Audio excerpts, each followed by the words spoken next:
Բարի երեկո, դուք դիտում եք բաց հարթակ, այսօր իմ հյուրը քրիստոնյա ժողովրդավարական կուսակցության նախագահ Լևոն Շիրինյանն է, բարև ձեզ։ Բարև։ Նախ անդրադառնանք ռուս-ուկրաինական պատերազմին, պարոն Շիրինյան, մենք տեսնում ենք, որ վերջին շաբաթներին Ուկրաինան պարբերաբար հարվածում է Ռուսաստանում Վայլդբերիսի պահեստներին, դրան զուգահեռ մենք տեսնում ենք, որ Մոսկվայից եւ Ռուսաստանի տարբեր այլ քաղաքներից հետաձգվում են թռիչքներ նաեւ դեպի Հայաստանի Հանրապետություն։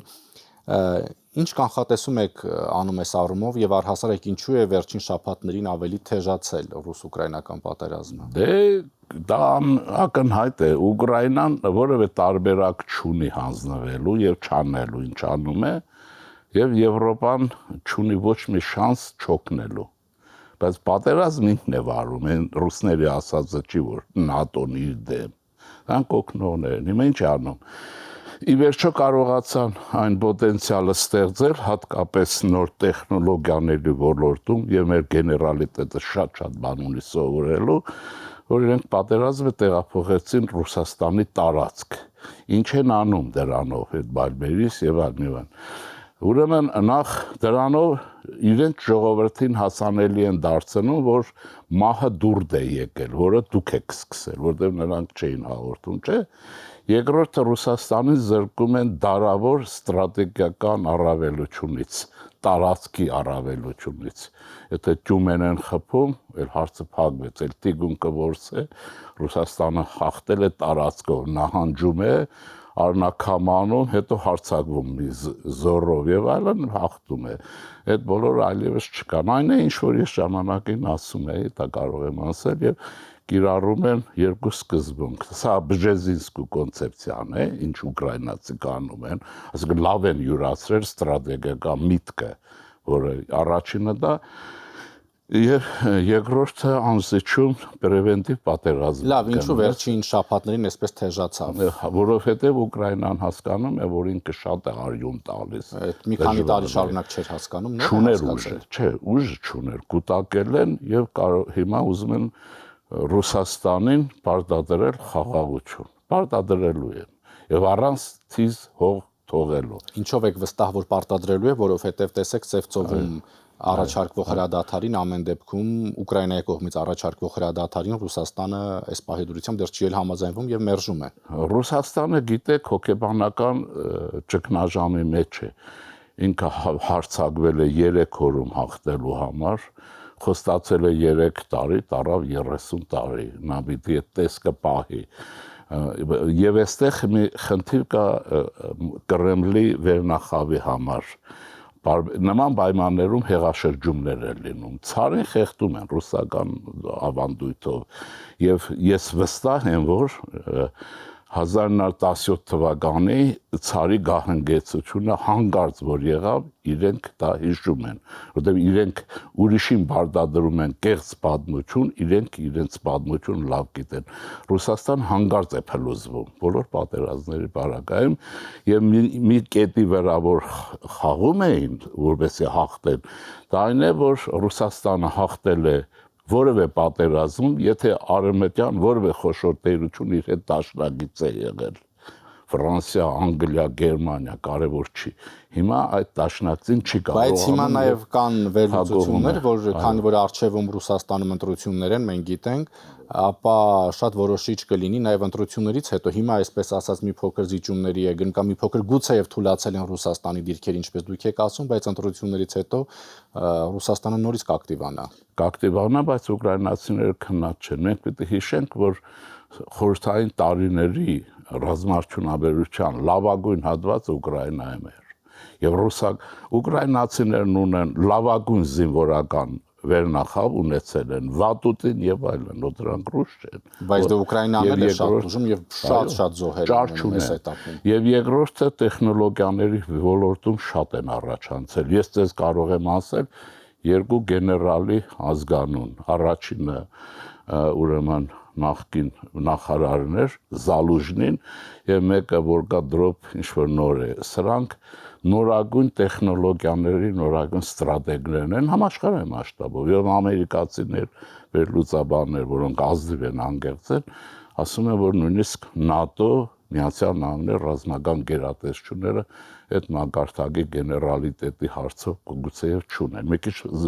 զուսպ եմ։ Կա նաև այսպիսի տեսակետ, որ մինչև Մոսկվային չհասավ այդ հարվածները, ռուսները չպատկերացրեցին, որ իրենց երկրում պատերազմ է։ Դե այդպես է, կայսրությունն ու նվաճողը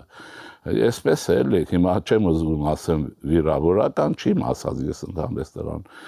Իրենց համար խմում էին, էլի, Բաբի Ռաժա այդ հայտնի բանը կա, էլի, այդ ուրեմն Ժուկովի խոսքը, որ ասում են ուրեմն Բերլինի գրավման համար միլիոն զոհ ենք տալու, տեսեք մեզ մոտ ինչ վիճակ է։ Դա ասում են, չէ, ասում են Բաբի Ռաժա է, ասում են թող մեռնեն, զաթո կհաղթենք։ Հիմա մի տարբերություն կա այդ ժամանակների հետ։ Պատերազմը որակական է, թվային է, տեխնոլոգիական է, եւ Ուկրաինան հաղթելու է, բայց Ուկրաինան տարբերակ չունի, լեհերներ չունեն չհաղթելու։ Պատերազմ դրա համար սուր է եւ այլն, իսկ Ռուսաստան տնտեսապես պոտենցիալ չունի, տեխնոլոգիա կա։ Տեսեք, պարոն Շիրինյան, այս этаպում մենք գիտենք, որ Ռուսաստանը նաև ինչպես դուք եք ասում, տնտեսական խնդիրներ ունի։ Այո, շատ։ Բայց դրան զուգահեռ շարունակվում են, այսպես ասած, պատժամիջոցները հայկական ապրանքների նկատմամբ։ Այո։ Կատնամթերք, ոգելից խմիչքներ, ձկնամթերք եւ այդպես շարունակ, միրգ, բանջարեղեն։ Մենք շատ հաճախ կարդում ենք հոդվածներ, որ անգամ Մոսկվայում կանաչեղենի խնդիր կա։ Այս этаպում խնդիրը ո՞րն է, որ երբ այդ խնդիրը կա, երբ այդ բացը կա, այդ պակասը կա ապրանքների, շարունակում են պատժամիջոցները հայկական ապրանքների նկատմամբ հրաժարվում են տարբեր պատճառաբանություններով ընդունել դրանք։ Մերը իրենց համեմատ աշխարհայացքային է տարբերությունը։ Մենք միշտ մտածում ենք մեր ժողովուրդը լավ է ապրում, թե վատ է ապրում։ Ռուսաստանի համար նման հարց չկա, կազյոննի պետությունը հիմա վատ են ապրում, զատո հաղթում են, տարբերությունը շատ մեծ է, դրա համար այդ ներկրումները, շրջափակումը, չթողելը եւ այլն իրենց համար մեծ խնդիր չի, բայց միտեղ կա, որ ճգնաժամը հասուն կլինի եւ այդտեղ երկրորդ կարծեմ 3 էր Facebook-ում էր տեղեկատվությունը, որ մտածում են արդեն հայկական ապրանքների ուրեմն նորից թողելը ինչի ձև են գտնում, որ հիմա ավելի լավ կլինի, բան ինչ, երբ որ դուք ունեք ալտերնատիվ այլընտրանք, իսկ Եվրոպա մեզ համար բացեց դռները, Միացյալ Նահանգների բարյացակամությունը կա, պատժամիջոցի իմաստը կորում է, հակառակը։ Մեր համար դա վերածվում է ժամանակավոր դժվարության, որովհետև մենք մեր բնավորությամբ մինչև այդ պատժամիջոցների տնտեսության մաս հարցը չբերեցին, մարդիկ չզբաղվեցին ուրեմն գյուղատնտեսության բարելավման եւ այլ հարցերով։ Սա մեր բնավորության վատկիզն է։ Քանի տարի։ Բայց տեսեք, այդ նույն ինչպես դուք եք ասում գյուղատնտեսության բարելավմամբ, այստեղ նաեւ մեր արտադրողներն էլ չէ, պետք է հետեւություններ անեն, որովհետեւ մենք շատ հաճախ մտնում ենք սուպերմարկետներ, տեսնում ենք իտալական, ֆրանսիական, իսպանական գինիների որակը, գինը եւ դրան զուգահեռ հայկական։ Ես որպես ազգային բնավորություն ասեցի։ Մենք գիտեք ինչ կա, ունենք խորքի մեջ լավագույն ստրատեգիական մտածողության աշխատանքներ, գրքեր եւ այլն։ Եվ բայց հիմնական սպիրկում են բախվել։ Բայց մենք չունենք ստրատեգիական ընդգրկման մակարդակ ու մասշտաբ։ Եթե դա ունենայինք, մենք 30 տարի այնպես կազմակերպեինք Արցախում, որ այս աղետի առաջ չենք կանգնի։ Երբ որ ես ժամանակին ասում էի քուրարաքսը պետք է ստեղծվի, մարդ կար, կամահարանքով բանով էսի չխոսում, ինչի մասն է խոսքը, բայց մենք կանգնեցինք այդ խնդրի առաջ։ Դա մեր պակասն է, բայց դա հետևանք է պետականություն չունենալուն։ Եթե ունեք պետականություն, խնդիրը գալիս ունենալ լավ հեռուստաընկերություն, լավ ստրատեգիական միտք եւ այլն, այս պետք է մենք լրացնենք։ Ռուսաստանի ակնկալիքները Հայաստանից ինչու է Մոսկվան պահանջում, շարունակում է պահանջել, որպեսզի Հայաստանը հանրաքվե անցկացնի եւ դուք գիտեք, որ վերջին օրերին նաեւ այսպես ասած ժամկետների մասին են խոսում, որ այո, մինչեւ դեկտեմբեր Հայաստանում պետք է հանրաքվե լինի, որպեսզի հայ ժողովուրդը որոշի Եվրամիություն թե մնալ ԵԱՏՄ-ում։ Դա նայեցեք, ռուսների համար անակնկալ է Հայաստանի ժողովրդի անկախության պահանջը։ Էլ չեմ ասում իշխանություն, որ անկախության կուրս վարի։ Սա իրենց համար հասկանալի չի, վրացու համար հասկանալի է իրենց։ Թուրքիի համար հասկանալի է, բայց որովհետև հայ քաղաքագիտական միտքը ժամանակին ինչ-որ չափով կերել են խայծը, որ եթե մենք չլինենք եւ այլն, բայց իրենք երբ եղել են, մենք էլի գենոցիդի ենք ենթարկվել, երբ կային Արցախելի է դադարվել իրենց շնորհիվ եւ այլն։ Եվ հայ քաղաքագիտական միտքը եւ քաղաքական ղեկավարությունը ռազմական մի խումբ, որոնց ճանաչում ենք, այս մարդիկ հաղթարեցին այդ խնդրը եւ վերադարձան մեր ավանդական պետականաշինական մոտեցումներին, հարցը բան եղավ։ Հիմա իրենք չեն հասկանում, երկրորդը, եթե Հայաստանը պոկվում է, այսպես ասենք, բայց պոկվել է, շացրել է։ Խնդիրը անվտանգ անցնելու մասին է, օրինակ կծառայեն ուրիշների համար, ուրիշներ եւ այլն։ Երկրորդ կա նաեւ ռուսական նախանձը հայության հանդեպ։ Ասել եմ, կրկնում եմ, ռուսները վերնախավը միշտ արհամարել անկախ չափից ու ձևից ցանկացած հայի իրենց համար Լորիս Մելիքովն անգամ, որը տվեց սահմանադրություն Ռուսաստանին, տվեց զարգացում, կայունություն, SR-ների տերորը կանգնեցրեց, էլի արմյաշկա էր մնում, էլի մնալու է։ Հայերը չունենան, վրացիների հանդեպ վերաբերմունք տարբեր, ինչի է դա ուրիշ հարց, ուզում եմ ասել, հիմա իրենց համար էս ինչ է, տեսան չեն կարողանում, ինչ են անում, մենք սա պիտի հասկանանք, մնացած կարևոր չի։ Լավ, ժամկետներ, այսպես ասած, ժամկետների մասին են շատ հստակ խոսում, մինչև դեկտեմբեր, պետք է լինի հանրակրվե, իրենք են առաջարկում։ Եթե օրինակ չեղավ այդ հանրակրվեն, ինչ քայլերի կարող է դիմել Ռուսաստանը եւ ինչու են ժամկետներ դնում։ Երկրորդ ժամկետն են նշելու, ասեմ, մինչև ապրիլին, եթե եւ այլն, որտեղ իրենք այլևս ուղիղ միջամտության հնարավորություն չունեն Հայաստանի ներքին գործերին, նախ սա ուրիշ պետության ներքին գործերին բացահայտ միջամտելու խնդրեմ է, բայց դա ունի նաեւ դրական կողմ։ Արևմուտքը տեսնում է, թե սրանք ինչպես են աշխատում, որը օրինական չի եւ այլն։ Ուրեմն ինչն է նպատակը։ Սա պիտի հասկանանք, իրենք տապալում են թրիփի նախագիծը տեխնոլոգիական, գիտեն, չէ, հայերին թողեցիր, ինչ ասել է տապալում են թրիփի նախագիծը։ Դե չթողեն, խառնագություն լինի, անընդհատ անհանգստություն, ինչ որ կա, կայունություն չլինի, գլխավորը Հայաստանը չունենա կայունություն, եւ այստեղ իրենք որոշակի հաջողություն ունեցան, որովհետեւ ազգային ժողովում տեղավորեցին ռուսական ուժ։ Այդ ռուսամետ եւ անհետեթությունը։ Դուք էլ կարող եք ռուսամետ լինել, ես էլ կարող եմ լինել, մյուսներ, բայց դա մեր անկախության ընկալումների հետ առնչություն չունի։ Բայց իրենք Պետդումայի մասնաճյուղ ստեղծեցին Հայաստանի Հանրապետության ազգային ժողովում, այստեղ է մեր դժբախտությունն ու վատը, որ եղավ, բայց կկարողանան հարց լուծել, կարծում եմ իրենք փորձելու են ապակայունացնել մինչև վերջ, ինչքան կարող են։ Դրանից հետո մտածում են, լավ կլինի մի բան կանենք, չի։ Մինչև վերջը ո՞րն է։ Հայաստանի պետականության լիկվիդացիա։ Իրենց խնդիրը սա է մնում, թրիփը չթողել, զարգացում չթողելու համար եւ արևմուտքի հետ դաշինքներ խանգարել ինչքան հնարավոր է եւ Հայաստանի պետականության կազմալուծում, ինչը որ անում է այս բանը, նամեստնիկը, Կովկասի նամեստնիկ են ուղարկել, ռուսերեն եմ ասում, տեղապահել է։ Գոլիցինը, Սամվել Կարապետյանը դա Գոլիցինն է, որոնցով դաշկովն է։ Նստել է եւ այդ process-ը արտակնաբես ինքն է կառավարում, ես նույնիսկ կասկած ունեմ, դա ինքը չի կառավարում։ Ուղիղ մենք Մարիա Զախարովայի եւ այն բանը Կիրիենկոյի կառավարման տակ է հատվածը, ռուսական սեգմենտը։ Սա են նախկին վիճակը։ Ազգային ժողովի ընդդիմադիրների նկատի ունի։ Իհարկե, դրանք ռևանշիստներ են, ընդդիմադիր չկա։ Էլի չկա, մենք չունենք ընդդիմադիրներ, հիմա չունենք էլի։ Անունը կարող եք այդպես ասեք, բայց ռևանշիստները սա ռուսական ուժ է։ Դե դուք տարբեր ձևերով ասեցիք ընդդիմություն չի, դա ռևանշիստներ են, ասացիք, որ ոչ թե ռուսամետ են, այլ ռուսական ուժեր են, Պետդումայի մասնաճյուղն է։ Մասնաճյուղն է։ Եվ նա կառավարվում է վստահաբար Կիրիենկոն է վերահսկում։ Ես չեմ բացառում, որ Պուտինին զեկուցում են բարբերաբար ինչ է կատարում հարազատ Հայաստանում, հայ ժողովրդի մեջ, իրենք Հայաստան բառը շատ չեն սիրում, այդպես է, բայց մեզ համար դա չպետք է դառնա մի բան, որը մենք կանգնենք, մենք պետք է մոբիլիզացիոն վիճակի կանք, երկրի կայունությունը պետք է բոլոր պարագաներում ապահովի եւ զարգացման հնարավորություններ։ Ու նայենք նաեւ ինչ է կատարում Ռուսաստանում, ինչ է կատարում Իրանում, մեր շուրջն է, Հորմուզում եւ այլն, այս բոլոր մեր շուրջն է։ Մենք կիզակետում ենք հայտնվել մեր կամքից անկախ, բայց այս անգամ բարեբախտաբար։ Բայց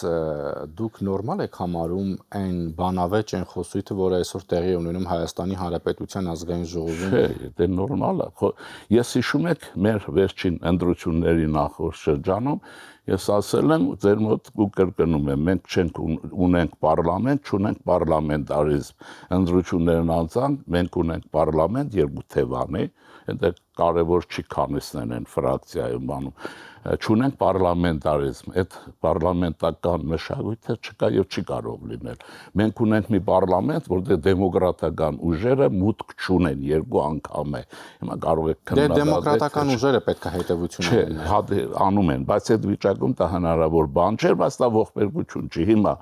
այս վիճակում մնում է ինչ։ Այս սրանց խնդիրն է, ռուսական ուժի խնդիրն է,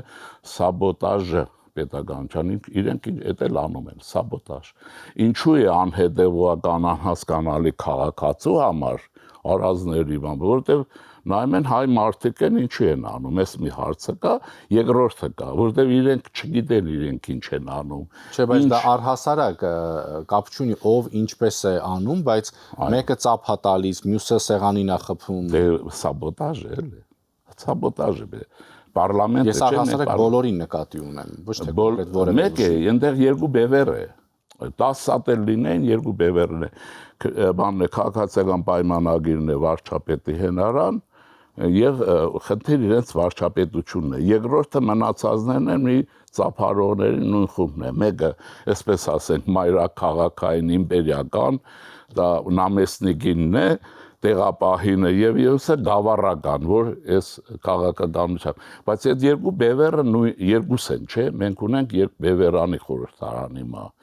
այսպես է, այնպես որ այստեղ մի բան եմ ուզում զգուշացնել, մեր ժողովրդին եմ ուզում ասել, որ մենք հաղթելու ենք, չեմ կասկածում, դուրս ենք գալու, որ մենք ուզում ենք, որ կոնֆլիկտային ձևով շատ դուրս չկան, կետել է։ Եթե այս սանկցիաները չլինեին, մենք քնի չէինք էլ անտանալու այդ ոչ գյուղանդեսություններ զարգանալու ոչ բան եւ բան։ Հիմա բայց սրանք եղած բաներ են տակտիկական հաշվենք, բայց մի վտանգ կա։ Ժողովուրդը հանգարց այս վիճակում վարչապետի որպես ինստիտուտի, հիմա անձը տնենք կողքի, վարչապետի հենարան որպես ժողովուրդը հանգարց չտատանվի։ Եթե տատանվեց կարողացան ժողովրդի մեջ հուզումներ առաջացնել այս դժվարություններով ուղղել վարչապետի դեմ, այն ժամանակ ռուսները կունենան հաջողություն։ Եվ քանի որ դուք հետևում եք խորհրդարանի աշխատանքին եւ տեսնում եք ինչ է կատարվում, այս этаպում գուցե ավելի շփումները շատ եղան եւ ավելի լավ հետևություններ արեցիք, ինչու ինչպես դուք եք ասում, ձեր ձևակերպամբ ժողովրդավարական դեմոկրատական ուժերը չկարողացան համախմբվել եւ մտնել խորհրդարան, հետևություններ արել եք։ Արել ենք, բայց դա հետևությունը մենք չպետք է անենք, ժողովուրդը պետք է անի, որովհետեւ մենք դե ձեր բաց թողումներն է, որ դուք եթե դուք չեք համախմբվում, ես ինչ անեմ կամ մյուսն ինչ։ Դա խնդիր չի, եթե մենք հիշում ենք 3%-ը, որովհետեւ այդ համախմբվելը միշտ հնարավոր է։ 3%-ը ձեզ հիասթափեցնում է։ 3% չի հիասթափեցել, բան է ասում, որ դա ընտրության արդյունքի հետ կապ չունեցող բան է, որովհետեւ սխալի մեջ էլ է հնարավոր 3% հավաքել 3-4 ուժով։ Ես չեմ արդարացնում։ Հասարակություն եւ այս հետևություն պիտի անել ինչու 3%։ Ես դա ասեմ, որ այդ հետևությունը պիտի անի հիմնական քաշող ուժը, ոչ թե մենք, երկրորդը, նաեւ հայ հանրությունը։ Մենք երբեք լինենք ես, դուք, մյուս ով որ լինի, Սամվել Կարապետյանի գումարները չենք կարող բաժանել եւ չենք բաժանելու։ Այս հարցեր կան, որ չի լինելու։ Հիմա բոլորը այդ գումարով չեն գնացել։ Դե բոլորը չեն, բայց հիմնականում ինչի հայրենիքի համար են գնացել։ Բենզոկալոնկայի աշխատող բաշխյոր գնացել իրենց համար եւ այլն։ Հիմա դա անցած բան է։ Իսկ նրանք ովքեր ընտրել են ձեզ կամ ընտրել են մյուս արևմտամետ ուժերին կամ ինչպես դուք եք ասում ժողովրդավարական ուժերին, իրենք հանուն հայրենիքի համար են։ Չէ, նրանք գնացել են Նիկոլ Փաշինյանի կողքը։ Ինձ այդպես ասեմ։ Չէ, նրանք ովքեր հենց հստակ ձեզ են ընտրել հանուն հայրենիքի են ընտրել։ Չէ, մեր բարակայում քրիստոնեական ժողովրդավարության արժեքների համար են ցան տվել, ամեն մեկ իրենը կասի, բայց մեր ընդրազանգվածը մեծ հաշվով 3-ին գնացել է վարչապետի կողքն է կանգնել, որի մասին ես ասել էի։ Այնպես որ հիմա հետևությունը անշուշտ պետք է արվի, բայց հետևություն պետք է արվի նաև շատերի կողմից, որ երկիրը չի կարելի բևեռացնել, մեծ բազմախորհրդարան, բազմակուսակցական խորհրդարան է պետք։ Շնորհակալություն։ Հիշեցնեմ իմ հյուրը քրիստոնյա ժողովրդավարական կուսակցության նախագահ Լևոն Շիրինյանն էր, շնորհակալություն ուշադրության համար, հաջողություն։